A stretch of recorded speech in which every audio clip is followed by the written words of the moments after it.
주간 용산 투 여의도 시간인데요. 한 주 동안에 용산부터 여의도에 이르기까지 가장 기억에 남았던 정치 이슈를 하나씩 꼽아보는 그런 시간을 지금 가지고자 하는데요. 뭐 우리가 요즘에 지금 이 대통령이나 이 정치권 관련해 가지고 화난다는 사람들 되게 많거든요. 여러분들도 어떤 마음을 가지고 있는지, 여러분들이 생각하는 그런 꼽을 만한 화제 인물은 누구인지 한번 여러분도 댓글에 달아주시면 제가 좀 읽어드리겠습니다.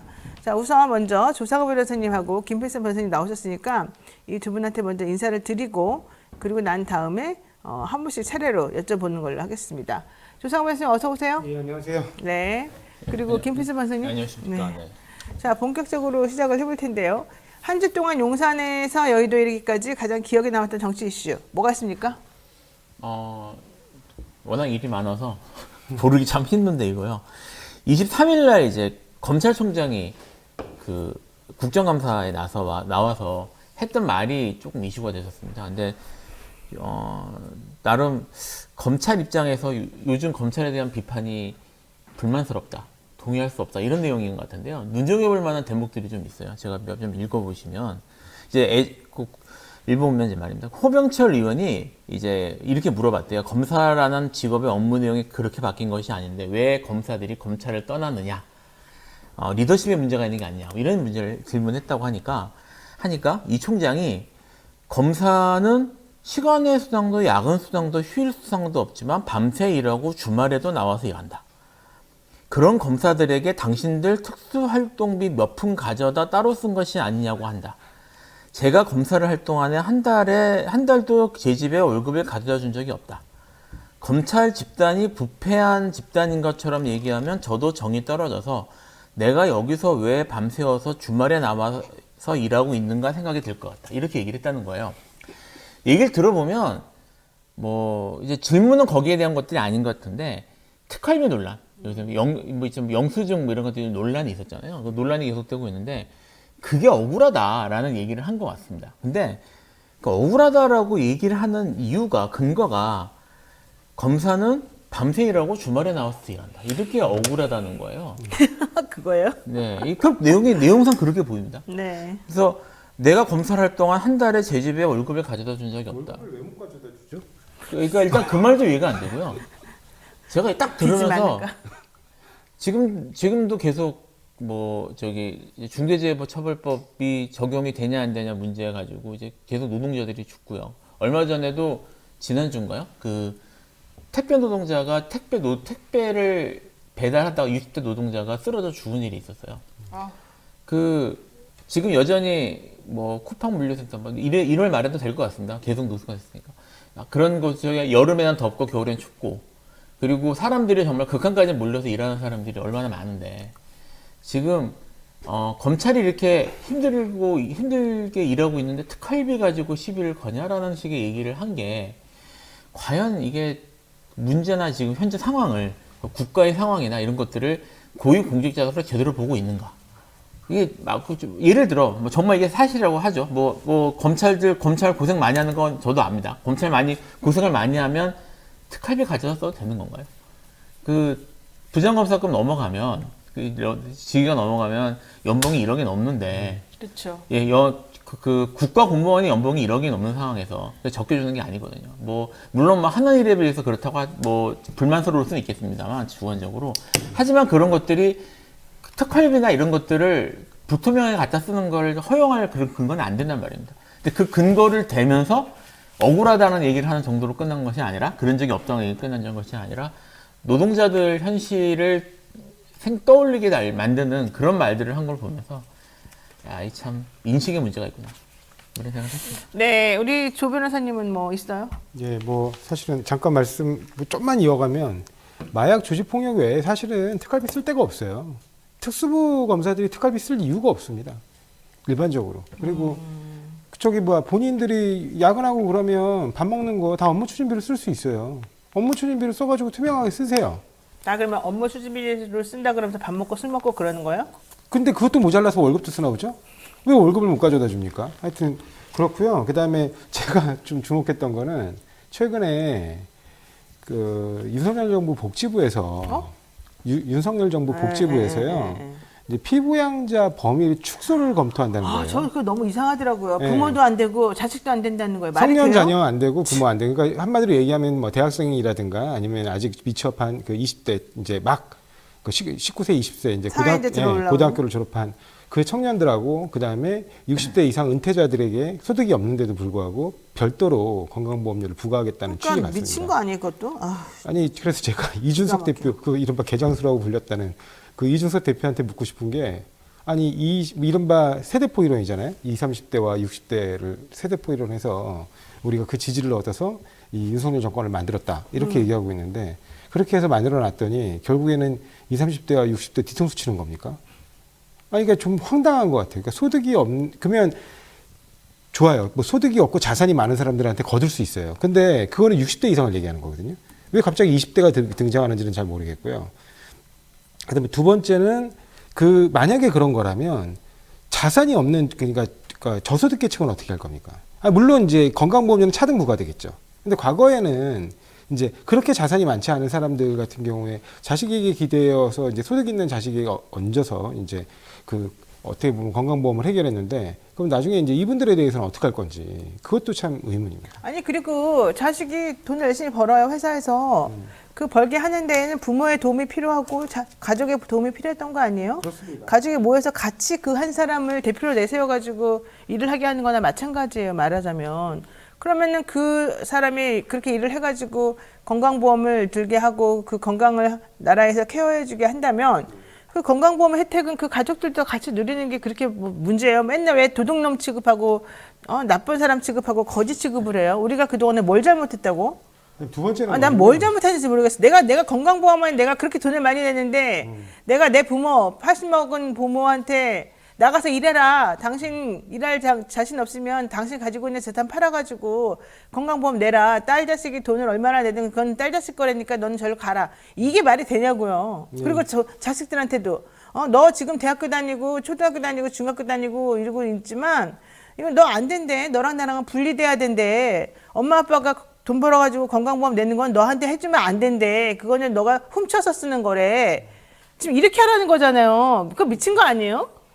나 너무 화가 나요. 우리 사회에서 미쳤어 사실은 진짜. 아직까지도 이제 국가가 사실은 좀 케어해줘야 자기네가 될 할 거 한 개도 안 남았어 진짜. 이상한 그렇습니다. 사람들이 아주. 그 이제 뭐 이렇게 자녀 양육이라든가 아니면 이제 노인층에 대한 복지 지원이라든가 이런 부분들을 사실상 이제 부양이라는 개념으로 이른바 중장년 세대들에게 다 떠넘기고 있는 상황인데 또 이런 부분을 또 이런 식으로 하게 되면 개인으로만 다 돌리고 결국에는 아프거나 말거나 결국에는 진짜 그러면 별꼴이야죠. 그 20대 청년들 그 대학생 자녀들 건강보험료 누가 내게 되나요? 결국엔 또 그 중장년층 그 이른바 지금 소득이 있는 열심히 그 생활하고 있는 이런 그 월급쟁이들 유리지갑을 털겠다는 거예요. 결국에는.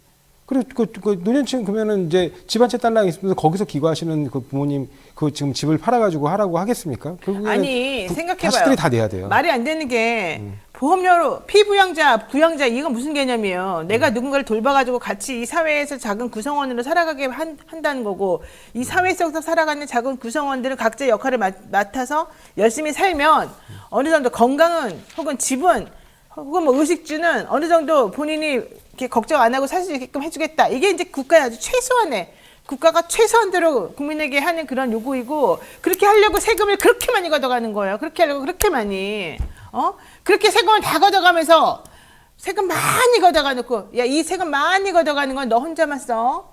네 옆에 있는 그 돈 없고 그런 애는 또 나중에 또 너한테 얹혀서 쓰면 안 되니까 또 알아서 쓰라 그럴게. 그 사람한테는 지역보험 가입해갖고 하라 그럴게. 얘한테는 이거 뭐 뺏어가지고 하라 그럴게. 이게 도대체 말이 되냐고요. 이 개념이라고 하는 게 도대체 어디 갔냐고요. 우리는 가족이 아닙니까? 아니 그리고 본인이 돈을 잘 벌 수도 있겠죠. 그런 사람들은 경제적으로 공동체가 다 형성이 돼가지고 각각 다 독립적으로 살아도 아무 문제가 없겠죠. 그 잘나신 양반들은. 그렇지만 우리 같은 사람들은 전업주부하는 부부, 그 다음에 노인네들 이제 힘들어가지고 일 못하는 노부부들, 애들 얘네들은 어떻게 하라는 겁니까 도대체가. 다 따로따로 같이 살면서도 따로따로 이 사람은 지역 가입해라, 이 사람은 절로 보내라.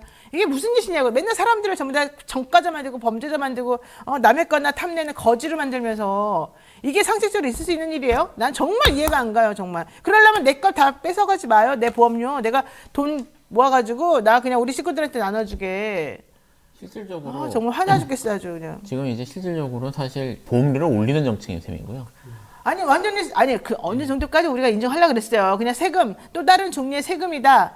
그렇게까지 인정하고 뭐 돈을 좀 많이 번 사람들한테 많이 뺏어간다. 거기까지 인정한다고. 근데 그렇다고 해서 내 식구들이 내 이 피부험자로서 피부양자로서 내 보험에 같이 가는 거를 얹혀서 간다 그러고 무임승차한다 그러고 왜 그런 말을 써요? 기분 나쁘게. 왜 뭐가 무임승차예요? 내가 그 자식을 그 사람을 그렇게 잘 키우고 사회에서 생활할 수 있도록 도와주고 있는 건데 왜 그게 무임승차라 그래요? 왜 우리를 거지로 만들어요? 내가 거지예요? 그러니까 지금 뭐 제 생각엔 정치적으로 노인층은 정치를 어떻게 써도 지지율이 크게 변하지 않거든요. 그러니까 이제 뭐 세수도 구멍이 나고 뭐 이런 것들을 메꿔야 되니까. 아니 메꾸는데 우리를 이렇게 기분 나쁘게 메꾸냐고요? 우리를. 어차피 그분들은 그런데 기이치 않으시고 지지율 유지가 되기 아니, 때문에. 지금 정치 수치가 곤두박질 쳐갖고 세금이 안 거치는 걸 또 왜 국민들에게 전가하냐는 겁니다.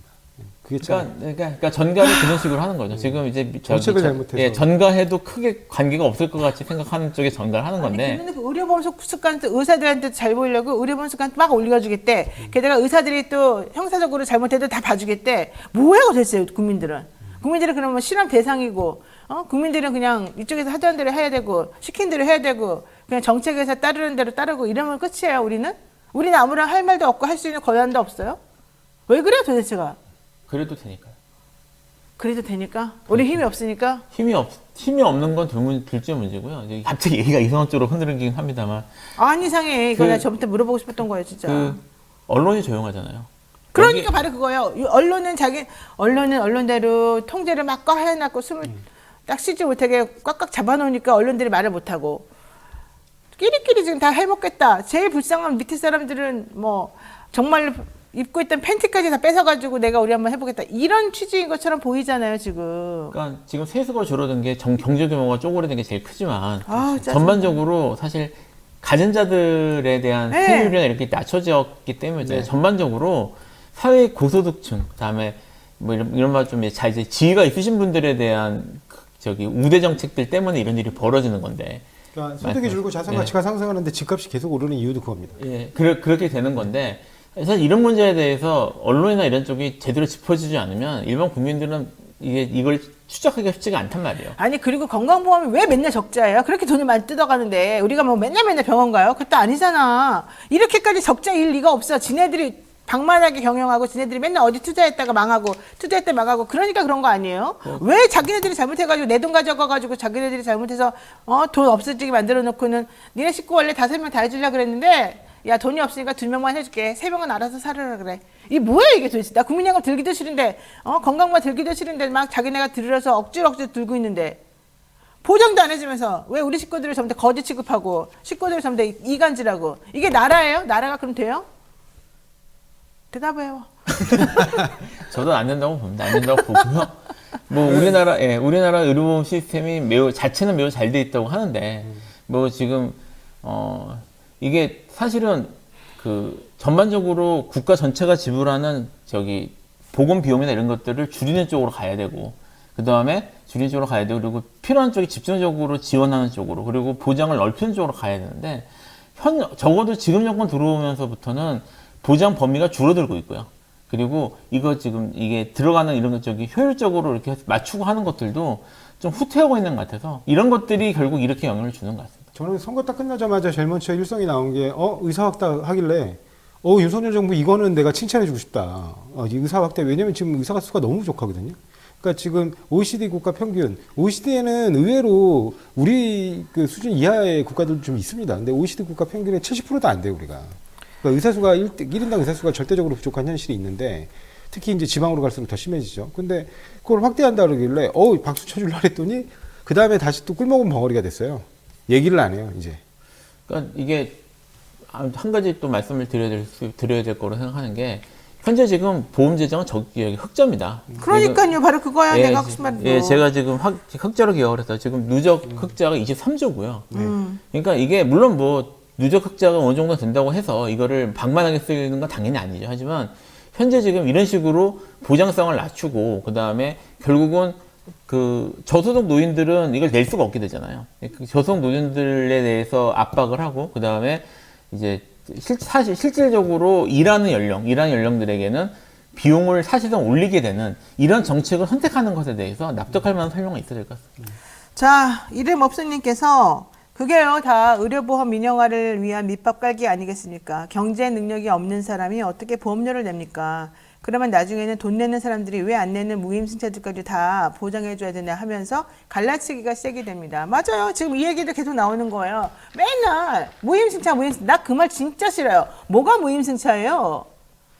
아니 사회복지라고 하는 게 결국 뭐예요?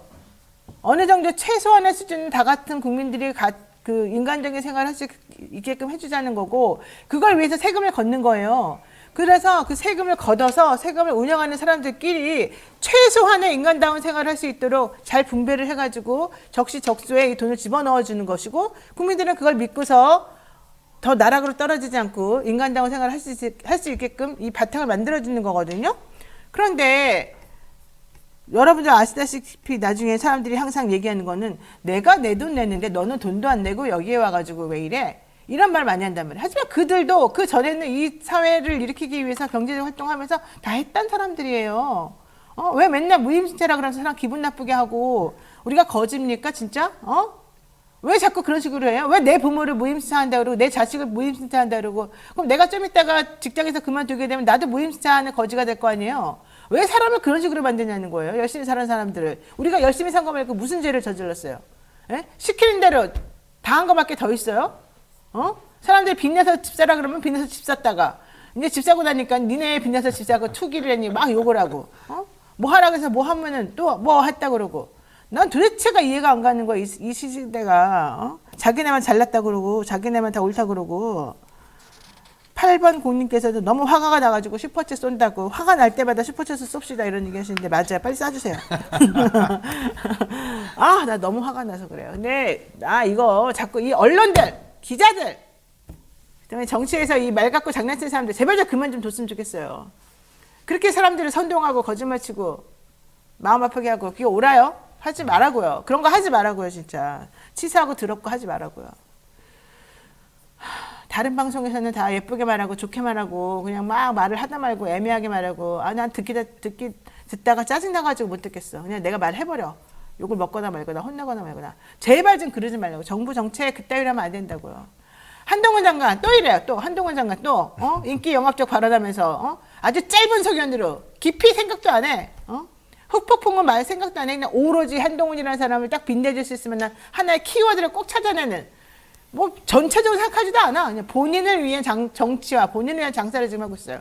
성범죄를 저질렀거나 성범죄를 저지를 위험이 높은 전과자를 지정된 시설에서 살게 하겠다. 이게 뭡니까? 우리가 충분히 이해합니다. 성범죄자이거나 고위험성 있는 성범죄자들 위험하다는 거 알죠? 나올 때마다 다들 불안해하는 거 알죠? 하지만 그것을 불안해하지 말고 그들이 헌법의 테두리 안에서 혹은 법률 테두리 안에서 문제 안 생기도록 제도를 잘 만들어가지고 그들도 우리 사회에서 어쨌든 그런 두 번 다시는 그런 나쁜 짓 저지르지 않고 잘 살 수 있도록 만들어주면서 같이 어울려 살 수 있는 것들을 생각해내야지. 헌법에 주거 이전의 자유가 명백히 딱 기본권으로 정해져 있는데 이 사람들 정가가 있다는 거는 교도소에 가서 그 죄를 어느 정도 감했다는 거고 자기가 나쁜 행위 한 것에 대한 책임을 졌다는 얘기예요. 근데 한번 죄를 졌으면 그 책임은 늙어 죽을 때까지 절대 안 없어진다? 이 개념으로 너네들 여기서 모여 살아라? 저기 모여 살아라? 뭡니까 이게? 이게 가능한 얘기입니까?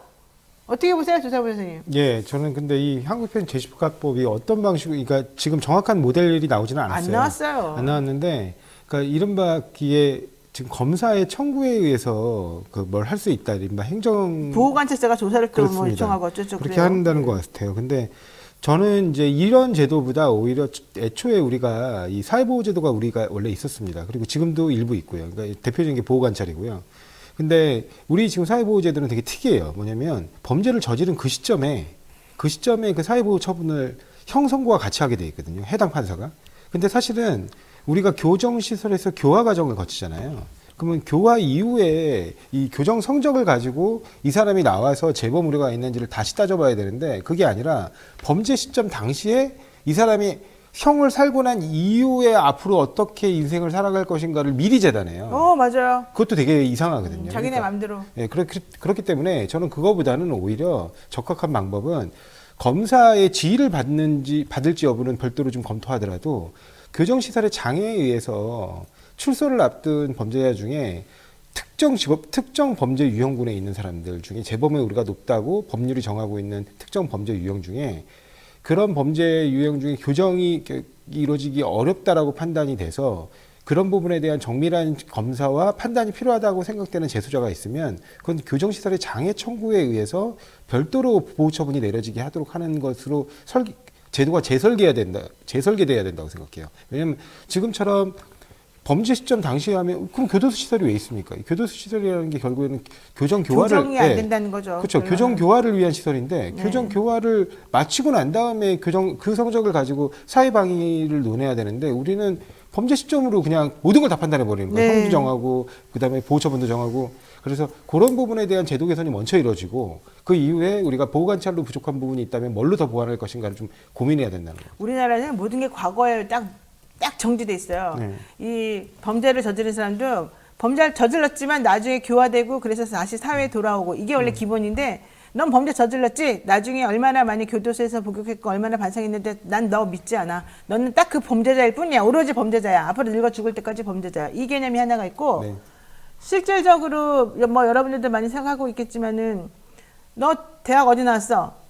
그 대학? 에이 똥통인데 딱 너는 그 똥통 수준의 그 사람이야. 너 어느 대학 나왔어? 너 서울대 나왔어? 너 공부 잘하는데? 그래, 넌 내 인정해주면. 딱 요 수준이에요, 우리나라는. 딱 학부 어디 나왔냐? 이거 하나 가지고 그 사람을 규정하고. 딱 어느 직장 하나 다녔냐? 그거 가지고 규정하고. 발전이 없고, 변화가 없고, 이게 없어요. 이런 사회가 올바른 사회예요?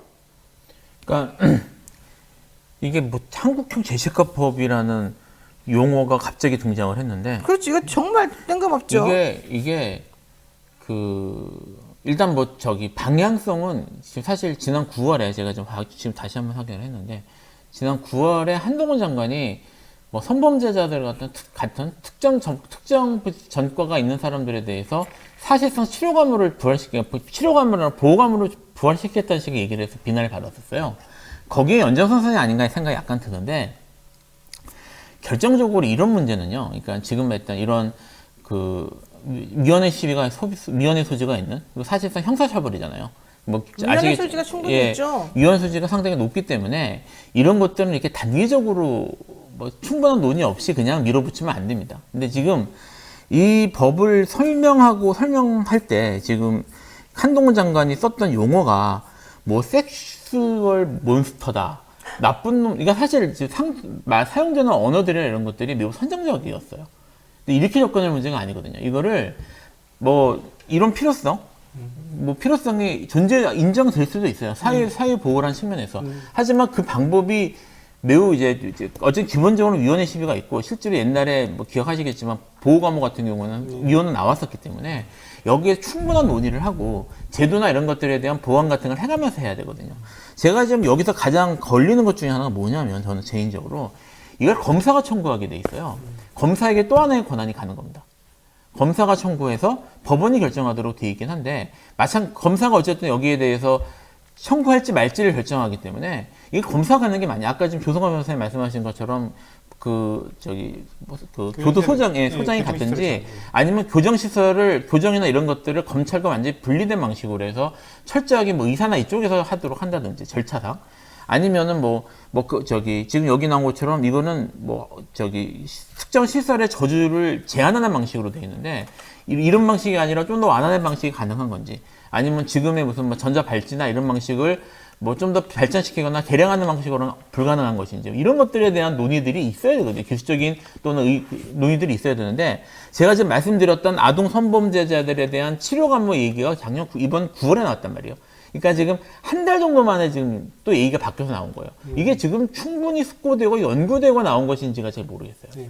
그리고 지금 말씀하신 것 중에 그럼 검사한테 그 권한을 주는 게 맞느냐?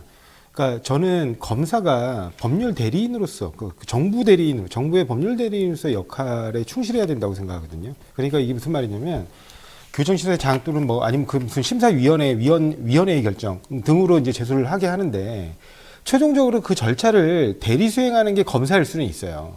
근데 최초의 심사 단계부터 직접 일일이 개입하는 거. 지금 수사처럼.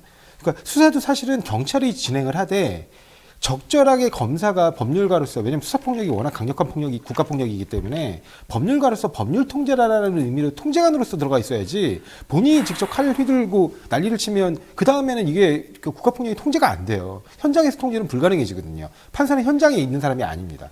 마찬가지로 이 교정시설 관련해서도 지금 교정시설에서 근무하는 교정 전문가들이 다 있습니다. 그 교정 전문가들이 실질적인 업무를 수행하되 그 사람들의 법적 절차에 관해서 조언하거나 통제하는 역할에 검사는 그쳐야 된다는 거예요.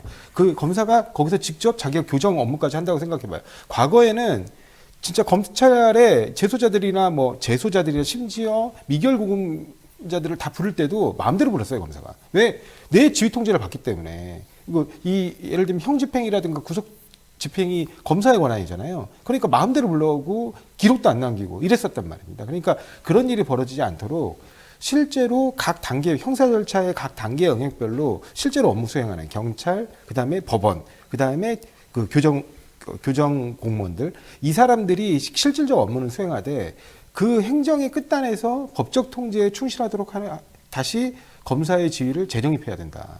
그 부분을 꼭 말씀드리겠습니다. 자, 얘기도 한번 해보겠습니다.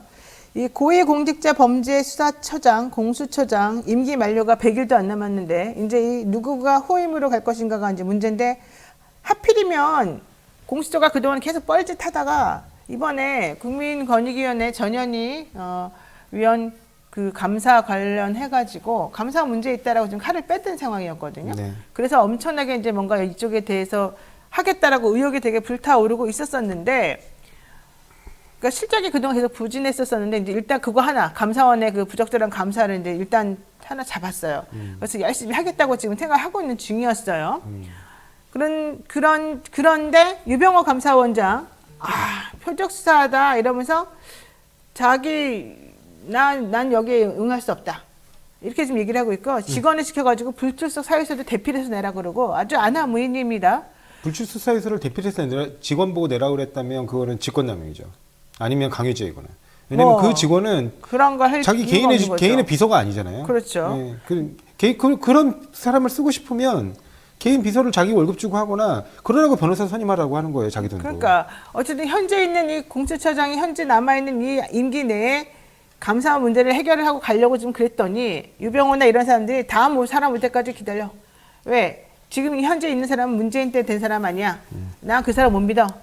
우리 대통령님이 임명하는 사람으로 할래. 이러면서 지금 시간 끌기를 하고 있고, 이러다 보면 또 지지부진 돼가지고 아무것도 못할 것 같다, 이런 우려가 있다는 거예요.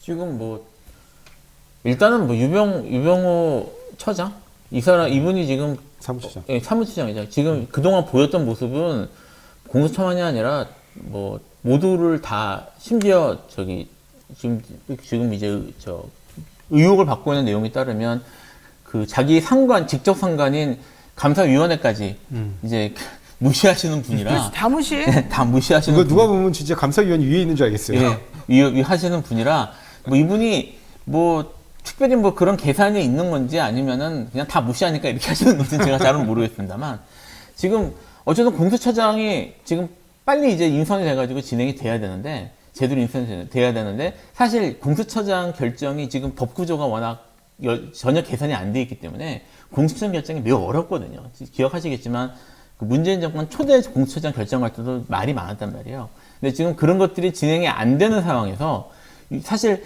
이게 임기가 끝나가고 공수처장 진행이 지지부진하면 그 자체로도 공수처의 활동이 둔화될 수밖에 없거든요.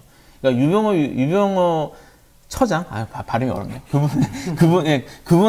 그분 같은 경우에는 지금 어차피 무시를 하는 상황이었고, 그리고 지금 공수처가 이렇게 될 거라는 것에 대한 어떤 뭐 기대 또는 그런 예상 때문에 이런 모습을 보이는 것 같습니다. 사실은 출석하지 않고 하면요, 제대로 하면 영장을 쳐야죠. 그렇죠. 체포영장 나와야죠. 자, 이번에 이 얘기도 같이 한번 연결해서 하겠습니다. 저희 뉴스토마토에서 여론조사를 돌려보니까 유승민, 이준석 신당이 윤석열 신당보다 훨씬 더 파괴력이 있고, 특히 그 파괴력이라고 하는 거는 윤석열 신당은 국민의힘을 찢어내는 그런 분열시키는 효과가 있지만, 유승민, 이준석 신당은 민주당의 표를 한 10% 가져가고 중도층도 데려오더라. 이게 이제 우리가 이번에 조사해서 나온 결론이었거든요.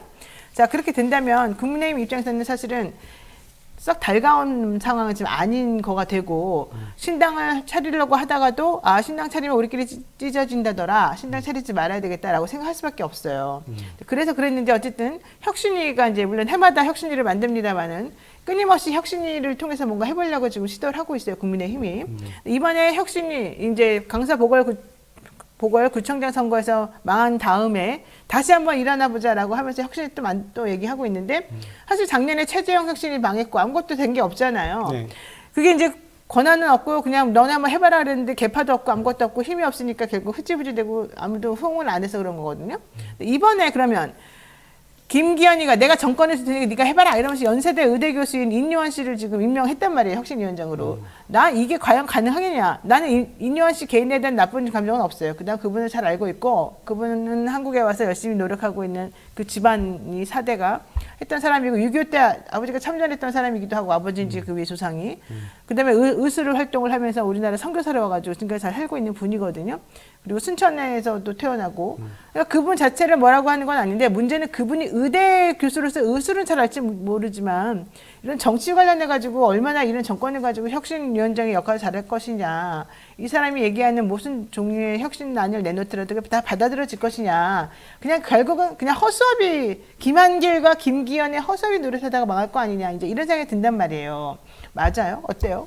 글쎄요, 뭐 지금 인요한 그 혁신위원장이 이번에 새로 출범을 했는데 정권을 준다는 표현을 서슴없이 얘기했는데도 불구하고 다른 얘기들이 많이 나오거든요. 무슨 다른 얘기? 예를 들면 인재영입 부분은 혁신위가 건들 부분이 아니다라거나. 그럼 다 뺏어가는 거네. 아무것도 못하게. 네, 그다음에 공천 관련 부분은 공심위에서 결정할 문제지 혁신위가 얘기할 부분이 아니라고. 그러니까 뭘 준 거야? 무슨 권한을? 그러니까 그러면 이제 그 안에 내부적인 정당 제도 개혁을 얘기하는 건데 제가 볼 때 국민의힘의 내부적인 정당 제도 개혁 관련해 가지고 지금 당장 다음 총선에서 영향을 미칠 건 없어요. 그럼 결국에 핵심은 이제 인적 구성을 변화시키는 거잖아요. 왜냐면 지금은 사람들이 문제예요. 그 다 안에 들어가 있는 사람들이 문제인데, 그리고 국민들도 저런 사람들 가지고 지금 정치하면 안 되겠다라는 게 이번 어떻게 보면 보궐선거에 나타난 여론인데, 그 인적 구성을 갖다가 바꾸고 인적 쇄신을 일어나가는 그런 부분에 관해서는 지금 딴 얘기들이 나오고 있습니다. 이게 왜 그렇게 되냐면 제가 볼 때 인요한 혁신위원장이 임명된 가장 중요한 계기는 용산에서의 압력이었다고 봅니다.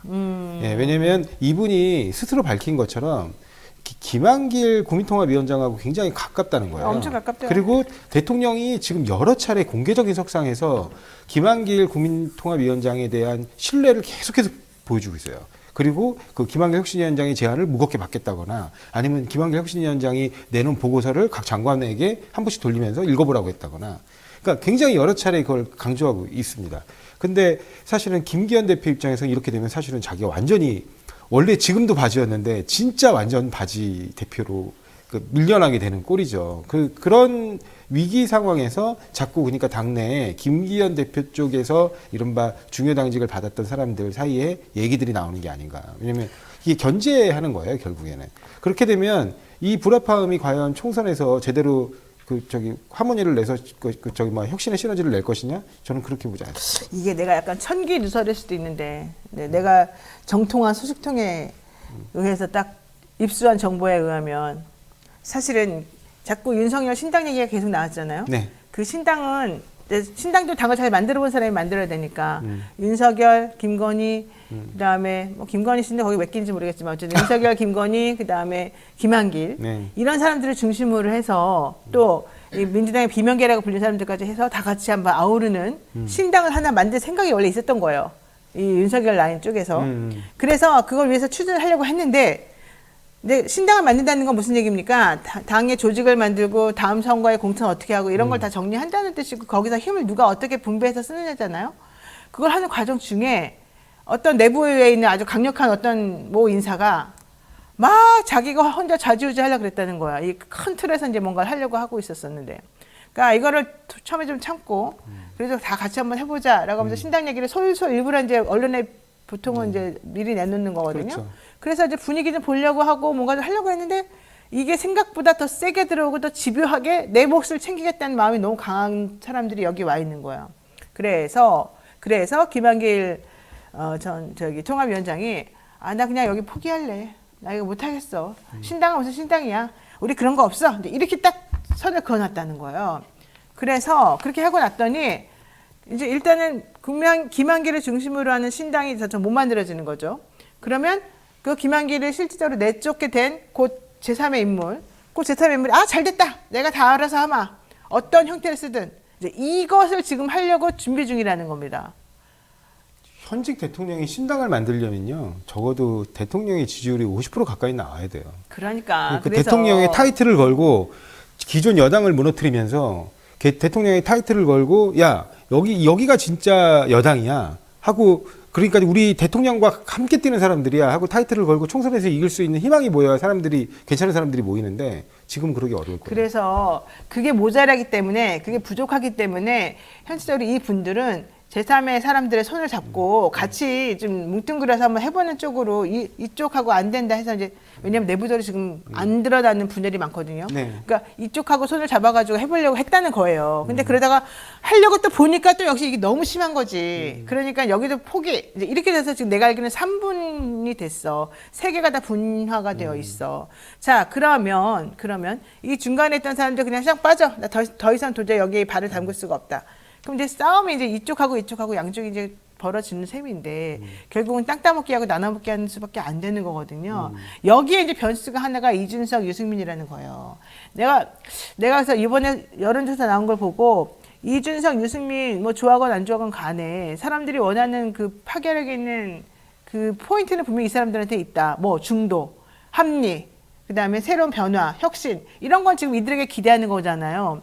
그래서 오히려 그럼 그런 쪽으로 뭔가를 좀 해볼 생각이 있으려나, 그런 쪽으로는 잘 될 수 있으려나, 그러려면 국회에 입성을 해야 되는 거니까 무조건. 그래서 난 이준석 대표가 어쨌든 무조건 국회 입성을 목표로 해가지고 비례를 만들든지 해서 쉽게 일단 들어간 다음에 이 정치 구형을 조금 더 마음대로 바꿔보고 이렇게 하려고 생각한다고 내가 처음에는 파악을 했는데, 이준석 대표가 그런 분석이 나오자마자 다른 방송국에서 인터뷰하면서 나는 그렇게 비례해가지고 나갈 생각 없다. 난 지역구 같은 거 생각하고 있다. 그러니까 정통으로 나는 전면 승부하겠다. 이제 이런 얘기를 했거든요.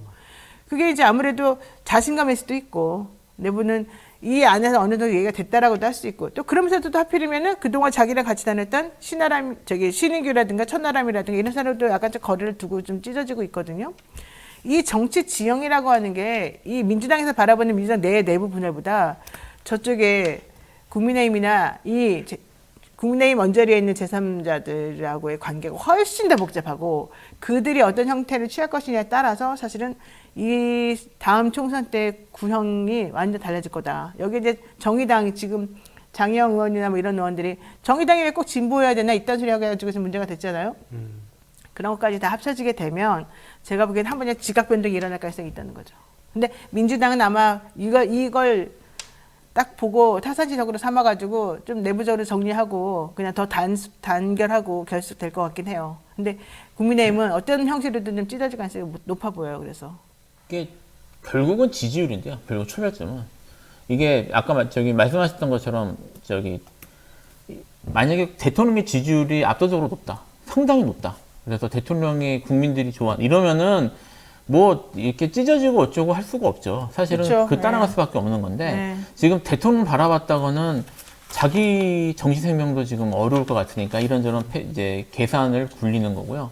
현재 지금 이게 어떻게 될지는 아직 그 정치가 생존이라고 하지만 정말 이런 경우는 어떻게 될지 모르기 때문에 아마 기억하시겠지만 그 윤석열 대통령이 정기 입문하자마자 대통령까지 가는 과정에 정말 예측 불가능한 일들이 벌어졌던 게 기억을 하실 겁니다. 아마 비슷한 상황이 벌어질 거라서 이건 지켜봐야 될 것 같고요.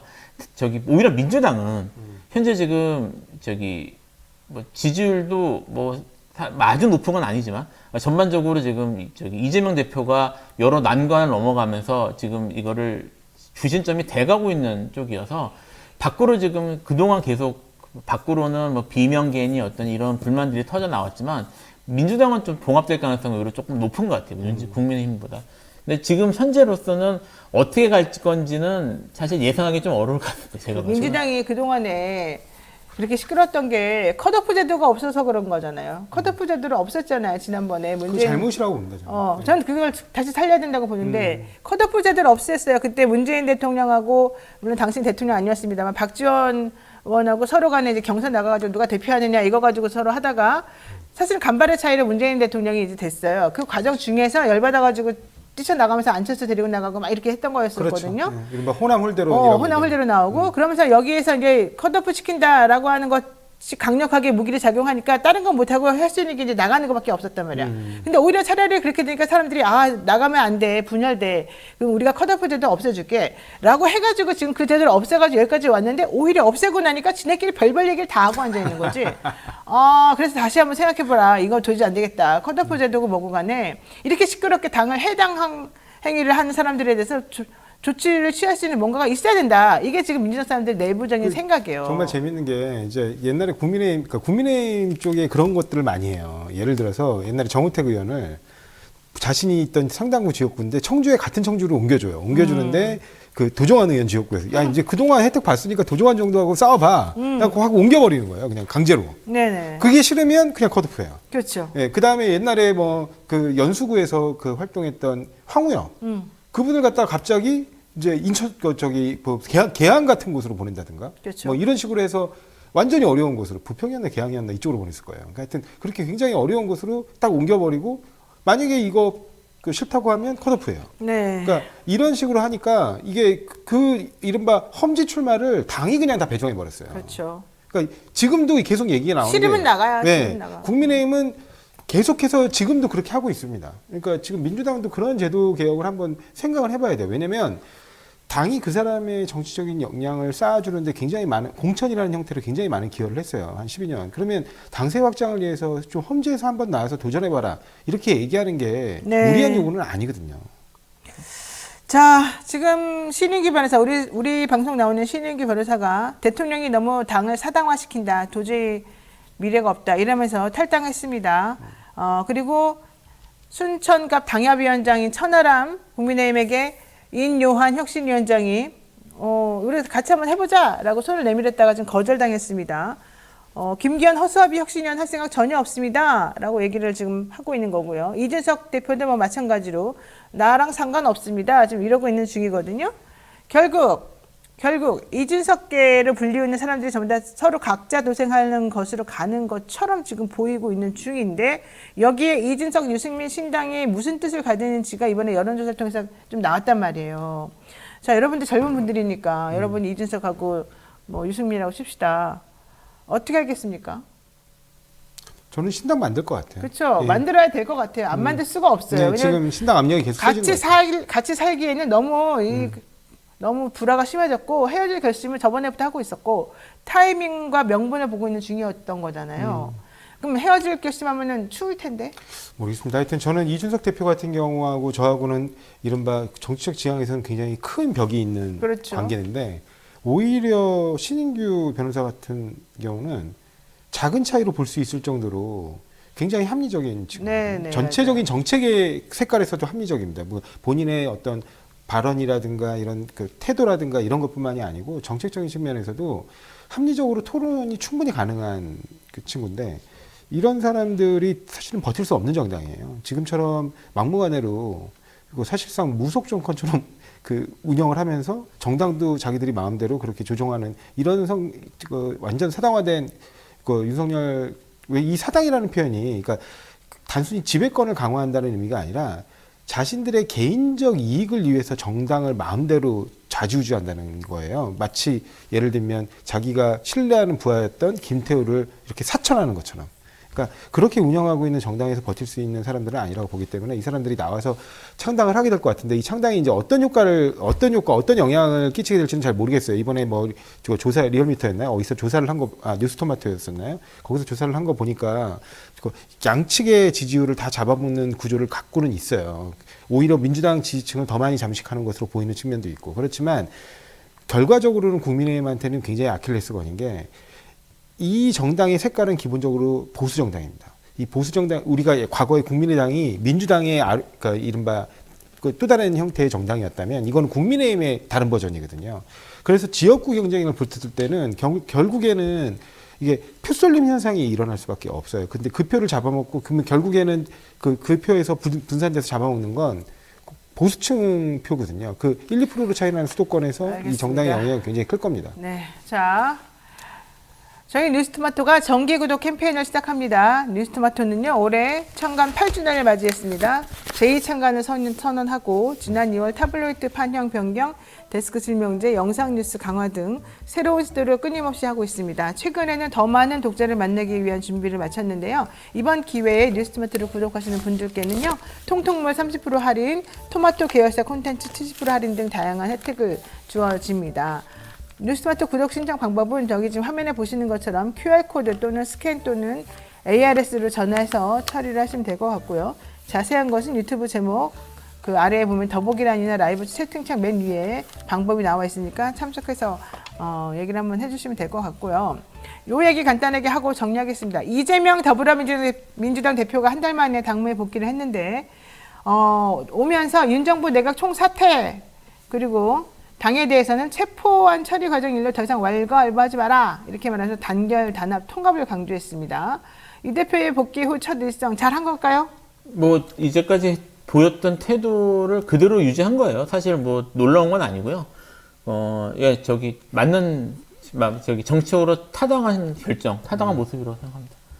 자, 그럼 김기현 대표의 여야 대표회장 제안에 대해서 윤석열 대통령과 여야정 3자 회동을 하자 뭐 이런 제안도 지금 이재명 대표가 하고 있는 건데요. 이게 과연 가능성이 있어요? 사실은 근데 가능성 여부를 떠나서 피할 수 없는 제안이에요, 정치적으로. 피할 수는 없어요? 정치적으로는 피할 수 없는 제안인데 윤석열 대통령이 정치를 안 하시는 분이라서 결국에는 회피할 것 같습니다. 그러면 명분을 전혀 가져갈 수가 없어요. 왜냐하면 이 여야정 3회담은 그 이전 정부 때부터도 굉장히 많이 이루어졌던 겁니다. 사실은 영수회담이라는 개념 자체가 무너지기 시작한 건 총재 정치가 무너지면서부터거든요. 왜냐하면 과거에는 총재 정치라 그래가지고 대통령이 여당 당수를 겸했습니다. 네, 그러니까 맞아요. 자연스럽게 영수회담이라고 하면 여당 대표 겸 대통령과 야당 대표 사이에 회담이 이루어졌던 것인데 그 이후에 이제 그 총재 정치가 무너지면서 이제 여당 대표가 따로 있고 대통령이 따로 서게 되는 구조가 되니까 네. 이렇게 여야 그다음에 대통령 이런 삼자회담이 굉장히 활성화됐었거든요. 근데 네. 이런 것조차 거부한다고 하면 정말 옹졸한 정치라는 비판을 피할 수 없는 거죠. 그 지난 24일에 서울 고등법원 등에 대한 국회 국정감사가 이루어졌습니다. 이 당시에 이재명 대표에 대한 수사와 재판 공방이 이어졌는데요. 여당은 이 재판 자체가 너무 느리게 진행된다면서 법원이 이 대표 대권 가도에 레드카펫을 깔아주는 거 아니냐 이렇게 말했습니다. 근데 사실 이거는 오히려 야당이 맨날 여당한테 하는 말이었거든요.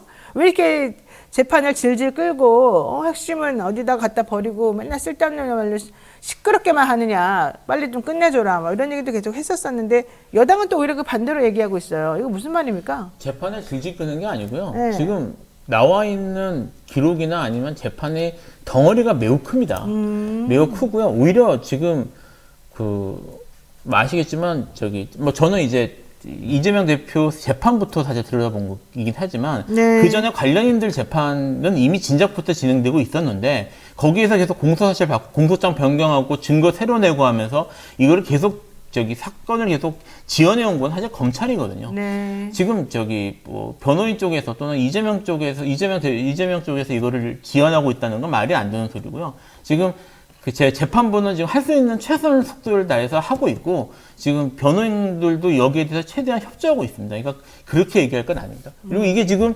대선가도에 레드카펫을 깔아준다고 얘기를 하는데 꼭 무죄 판결이 확정이 돼야지 대선 나오는 거 아닙니까? 사실은. 네. 그리고 사실은 이 말 속에 그 말이 네. 포함되어 있는 거예요. 뭐냐면 이재명 대표에 대한 그 사법 수사는 결국에는 이재명 대표의 정치 생명을 끊기 위한 정치 보복이구나. 그치. 이거를 정확히 보여주는 워딩이고요. 그 다음에 지금 이 말을 한 게 지금 전주의 판사 출신 네, 그 전주의 의원인데 의원이죠. 전주의 의원과 정종시 의원 등이 기자회견도 했어요. 근데 정말 이 사람들 법률가로서 창피한 줄 알아야 돼요. 왜냐면 이게 양심을 버린 건지 지식이 날아간 건지는 모르겠는데 이게 선거법 같이 별도로 형을 선고하는 사건이 아닌 경우에는 경합범, 그러니까 현재 재판이 확정되지 않은 여러 개의 사건이 있으면 다 합쳐서 하나의 형으로 선고하는 게 우리 법률의 의무입니다. 네.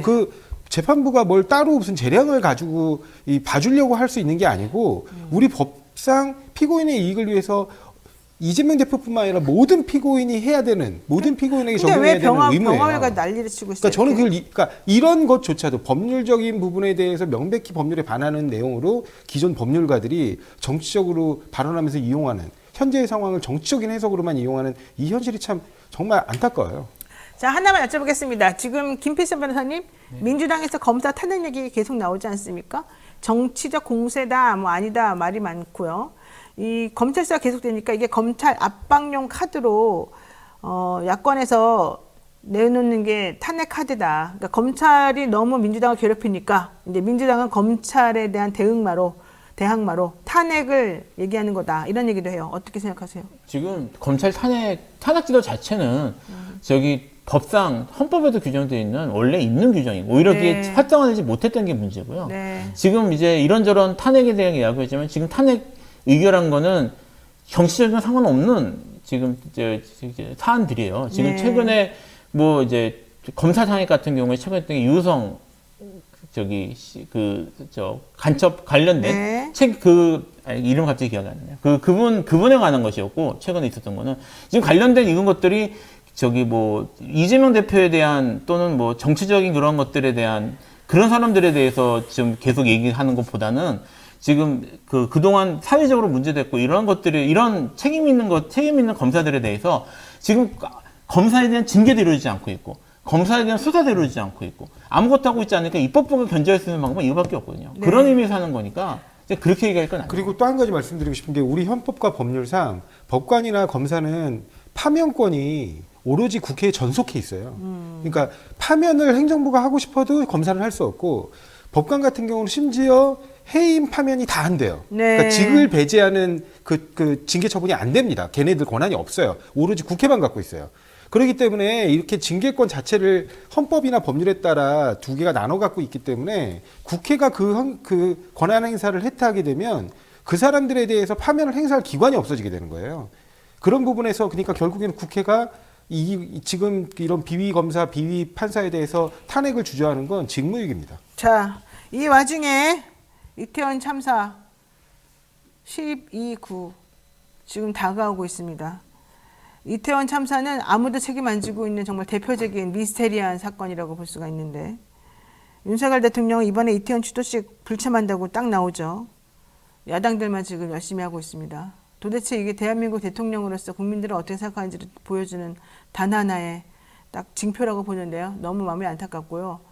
정말 속상합니다. 이 생태 같은 자식들 잃은 그 부모 아무 잘못 없이 그렇게 쓰러지고 죽은 그 사람들 도대체 뭐가 잘못입니까?